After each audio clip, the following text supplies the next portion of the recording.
So it's interesting because they've kind of turned like our little group, our team, into like this group of rebels or like Avengers. Like you get some like Star Wars vibes from it a little bit because like they now have their headquarters, like their own their headquarters at a radio station, and the young adults are kind of like the supervisors.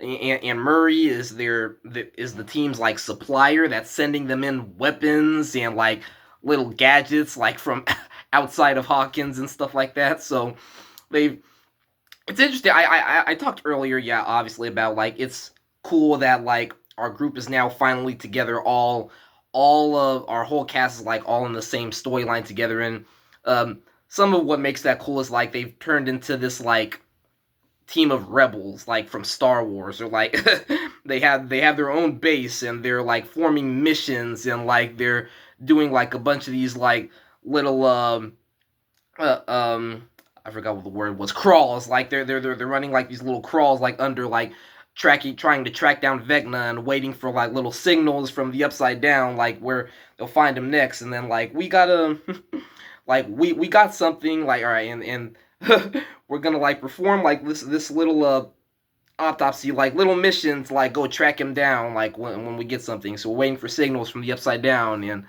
Robin is like pretty much the radio host, where behind the scenes, like so the public, like Hawkins, knows them as like this radio station that's um that's just running news stories, like for like running day-to-day news stories from Hawkins. And then like behind the scenes, they actually got their headquarters beneath that radio station, and they're actually running missions like Batman or like Justice League or Justice League superheroes or something like that.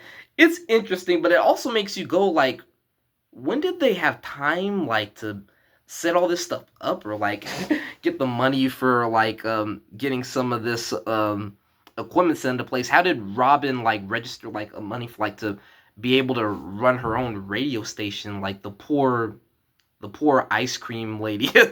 It's interesting, but I mean, like there's some plot holes like missing inside of that, but it's nice that they've turned them into like this team of rebel spies or something like that, or like I'm missing like better ways to phrase that, like mostly, but Robin as like a radio host is interesting, and like just the supervisor running the radio station. They gave her like some great opportunities to like just be funny and comedic in some of these scenarios. I think if you're thinking about like who could like, if you're gonna like sit at a radio station and you're gonna have someone be the host, if you're gonna have someone be the host, like running a bunch of these different stories, like there's no one that better that they could have went with, um other than Robin. But yeah, I think my favorite moment is like they found a clever way to incorporate Diana Ross's song "Upside Down" into episode one, and use it as like this code uh to signal the group of the next crawl. So like they're they have a mission that's in the upside down, and so what song is she gonna use to like signal them? The song "Upside Down" by Diana Ross. That's just pretty clever.